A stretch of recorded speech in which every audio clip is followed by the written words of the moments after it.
Shalom, shalom, Israel. First and foremost, I want to give all honor, glory, and praise unto YAHAWAH, BAHASHAM, YAHAWASHI, BAHASHAM, RICANS.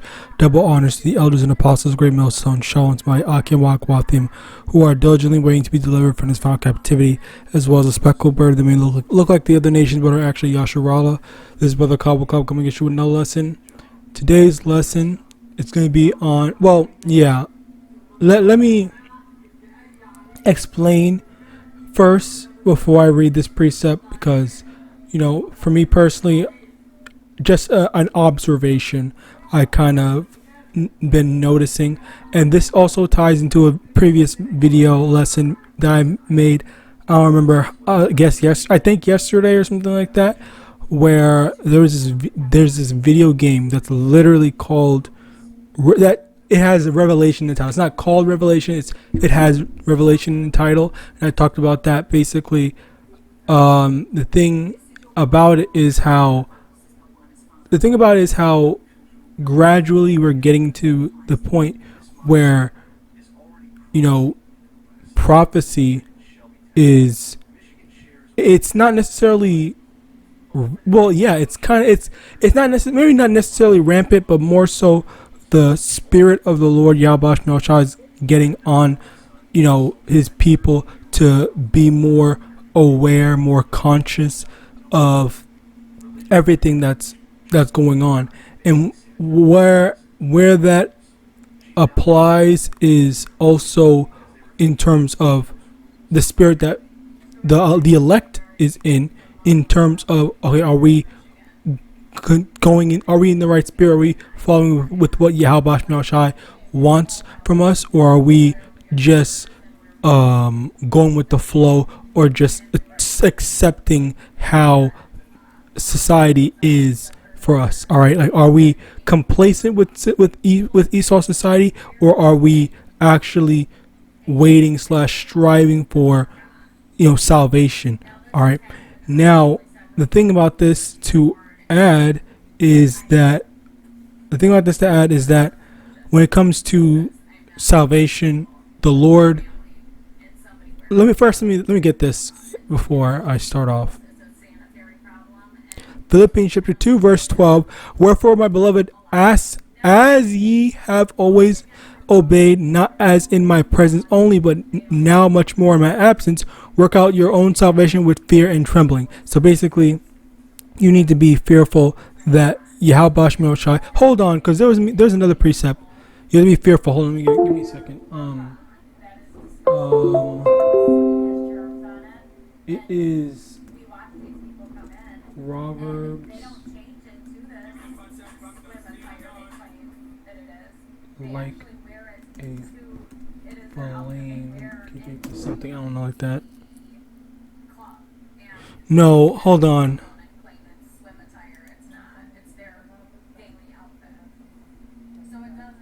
I have to search it up here. Give me 1 second.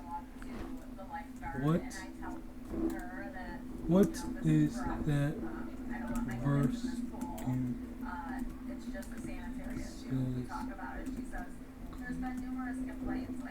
Fucking hell, bro. Why does it keep on doing that?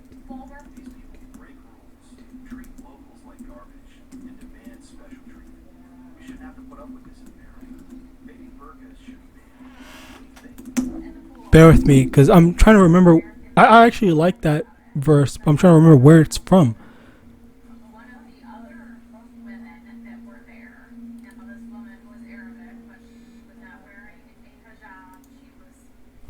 Is it Proverbs 20? Proverbs 20. Let me make sure, because it might be. Proverbs.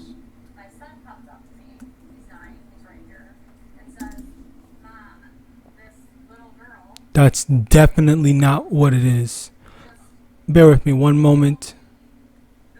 I hate when that happens. Alright, so I'm going to see.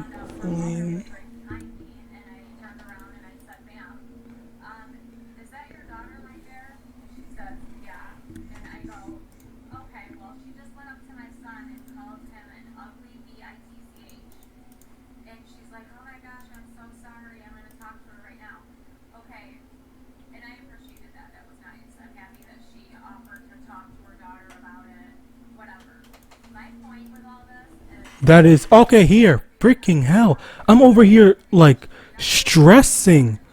And it's right here, a few verses down.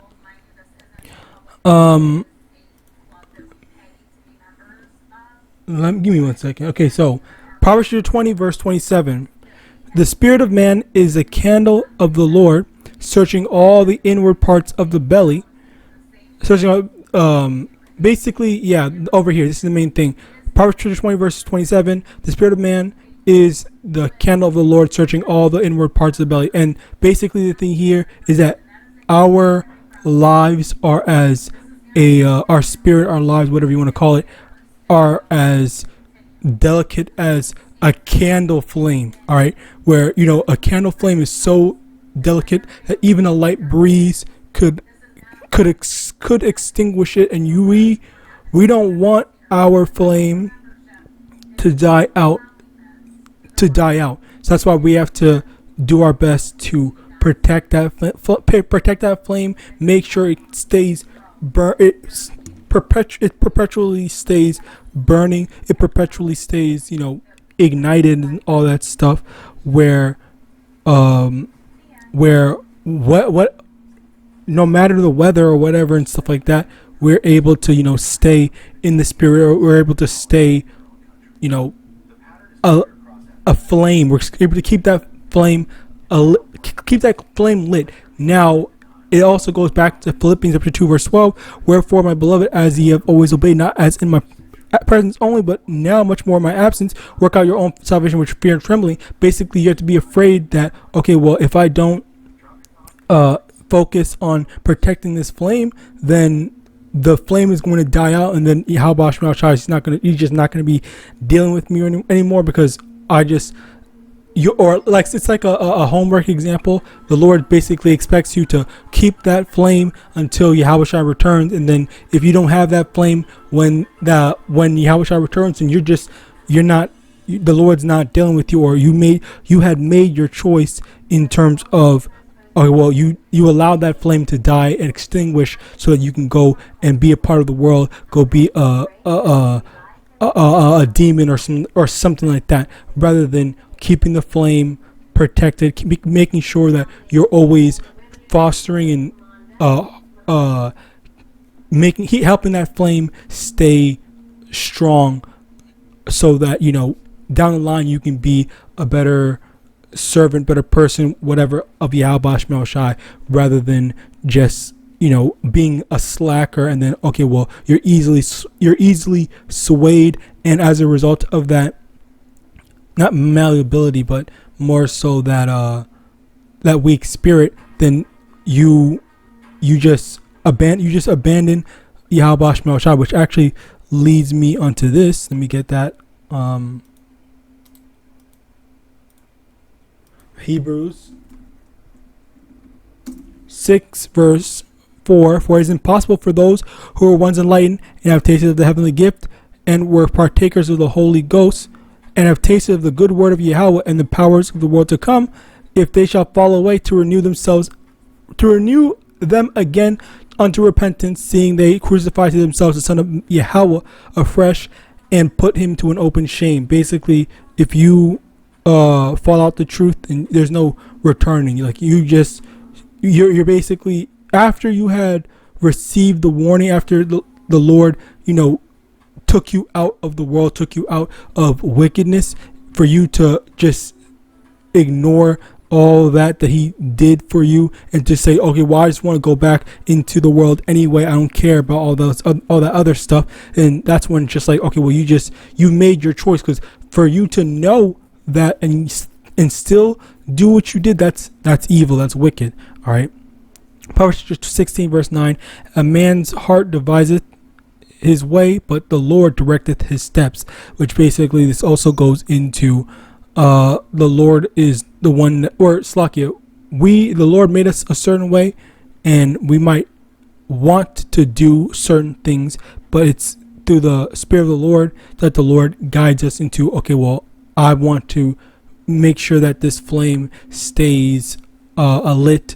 I think that's a proper term of it. Stays lit to for me that when, as time goes on, as all these hardships happen, I'm not some slacker that's gonna be like, okay, well, I'm just gonna go do something else. I'm gonna go occupy with literally anything that does not involve YAHAWAH, which again, that goes back into what we read in Hebrews chapter 6, verse 4 to 6.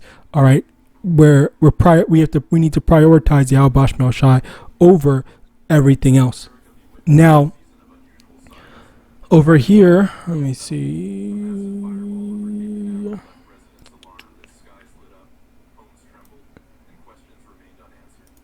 Okay, so here, this is another thing that I had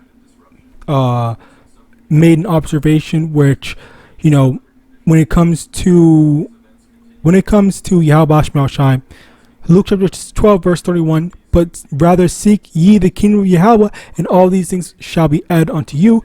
Matthew 6 verse 33, but seek ye first the kingdom of Yahweh and his righteousness, and all these things shall be added unto you. Basically, prioritizing YAHAWAH is what is going to basically get us everything else that we want and need secondary. Like, we don't need to prioritize, I want some sports car or something like that, I want some luxury car, I want some luxury whatever, when it's to the spirit of YAHAWAH that we are focusing on doing the work sincerely, rather than being slackers, or rather than prioritizing everything else that does not involve YAHAWAH, which is what is going to help us to be okay. You know what?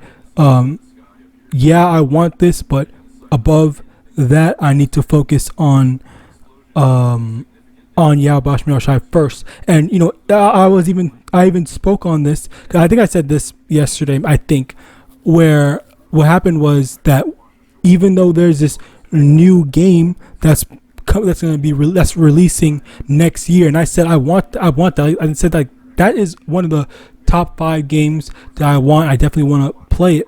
Just as people have been saying, oh yeah, I want to play GTA 6, this and the third, or whatever. I don't really care about that, but that's not important. The main thing is that despite wanting something like that, I wouldn't say, or I wouldn't ask that, oh, YAHAWAH, please delay your coming, or some shit like that. And you know what the funny thing about that statement is that there are genuinely people that have said that I've heard people say that they've heard people talk like that, where they would rather Yahweh delay sending Yahawashi to come here because, I have some new job that I'm starting next year, or some shit like that, or I'm gonna get making some more money, or I'm gonna coming into something nice or whatever. Like, it's like, do people even think about the things that they're saying anymore? Do they think that their prayers are like well, number one, but above all else, I think it's incredibly insulting to Yahawashi to even be saying stuff like this, because it's like you're saying that the world that Esau has is better than what Yahawashi has for us. Let me actually get these two, so I can get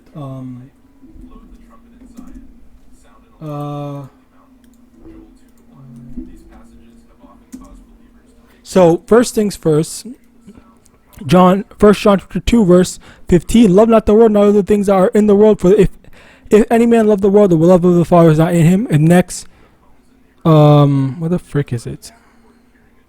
1 Corinthians chapter 2 verse 9, but as is written, I have not seen nor ear heard, neither have entered into the heart of man the things which Yahweh hath prepared for them that love him. Basically, again, it's like, if you're thinking about, okay, well, living in this society is way better than anything that Yahawashi says. So as a result of that, you want to delay deliverance. You want to delay Yahweh salvation for something that you think is good in this society, where nothing here is ever would ever be worth delaying salvation with Yahweh, like our number one thing, like you should, and that I think that's the thing where people should be able to say, okay, you know what? Yes, I love my fucking car. I love my whatever, something that you personally have a strong attachment to. All right, you might have love for that. You might not want to lose that, but beyond that, your love for Yahweh should not be less than your love for whatever material or anything for that matter. All right, hence the absolute absurdity for people to be speaking in that way, which it doesn't make any sense that people would think that way. All right, now where the frick was I?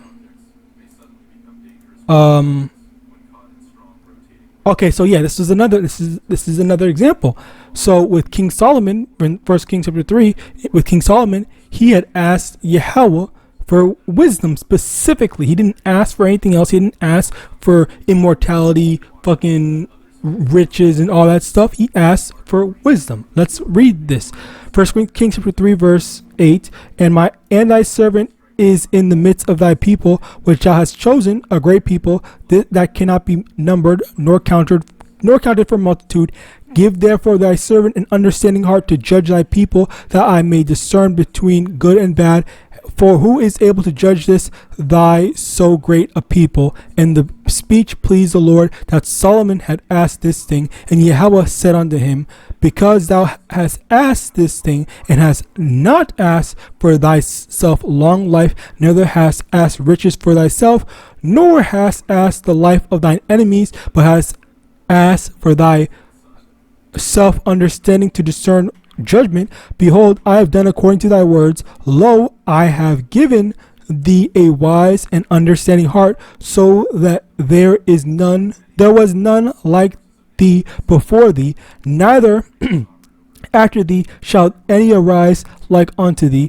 And I have also given thee what thou hast not asked, both riches and honor, so that there shall not be any among the kings like unto thee all thy days. Basically, because King Solomon asked primarily, because obviously people have needs outside of the base things and stuff like that, but King Solomon asked for wisdom. But then Yahawah gave him more than what he asked for, as in, okay, well, you asked only for wisdom. Let me give you not only wisdom, let me also give you riches. Let me also give you victory over your enemies. Let me also give you everything, basically everything. All right, so as a result of that,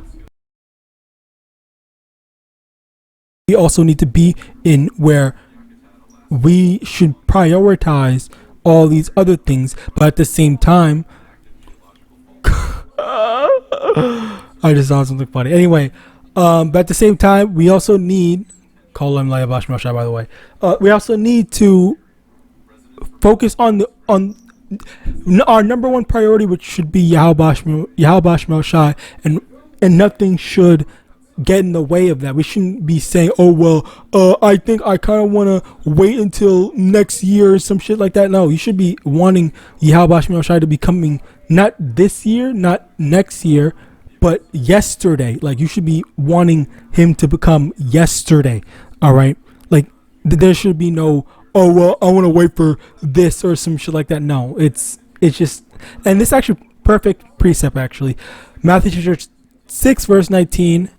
Lay not first those treasures upon earth, where moth and rust do corrupt, and where thieves break through and steal. But lay first those treasures in heaven, where neither moth nor rust do corrupt, and where thieves do not break through nor steal. For where your treasure is, there will your heart be also. Basically, where is your heart? Is your heart with Yahawadah, or is your heart with Esau Edom, for you to be thinking in such a wicked ass way? All right.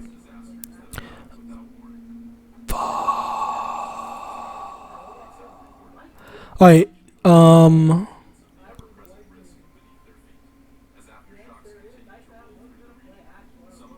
So I'll read the first part, and then you can, if you want, you can go through all of it. But I'll just read the whole thing.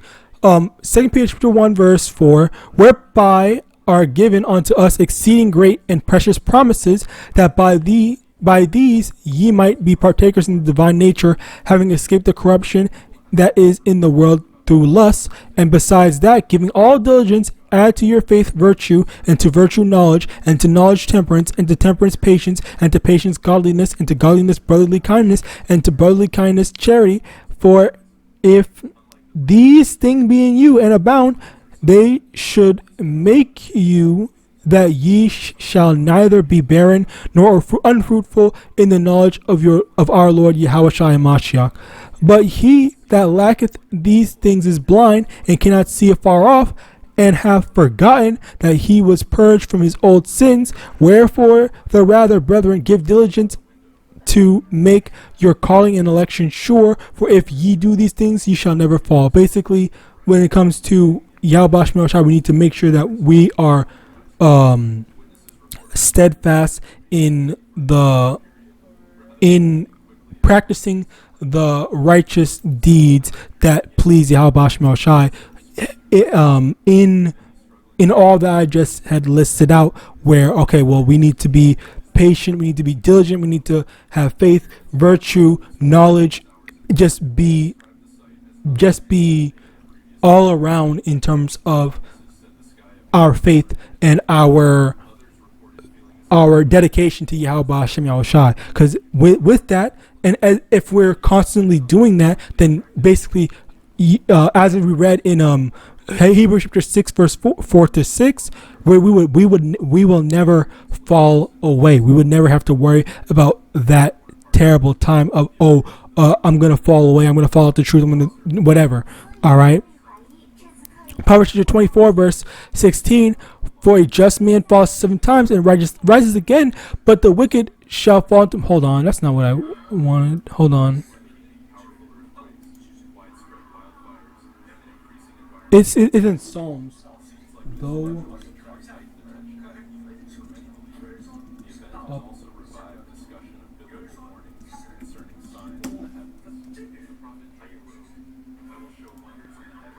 Psalms 37. I knew it. It was wrong one. This is what I want, and we'll end it off there. Psalms 37 verse 24, though he fall, he shall not be utterly cast down, for the Lord upholdeth him with his hand. And where the hell is it? Hold on. Alright, so actually, better yet, let's actually still get this. So, Proverbs 24 verse 16, for a just man falleth 7 times and rises up again, but the wicked shall fall into mischief. Okay, so basically, things might happen, issues might arise, problems might arise, or whatever, where a righteous man of the Lord Yahawadah might say, okay, yeah, we're going through some tough times, we're going through some hardships, but ultimately the thing is that with Yahawadah, we're not going to just fully fall down. We're not going to fully fall away. The Lord's going to make it so that, okay, yeah, you might have lost this, you might have felt this, you might have gone through that or whatever, but I'm not going to make it so that you are completely down and out.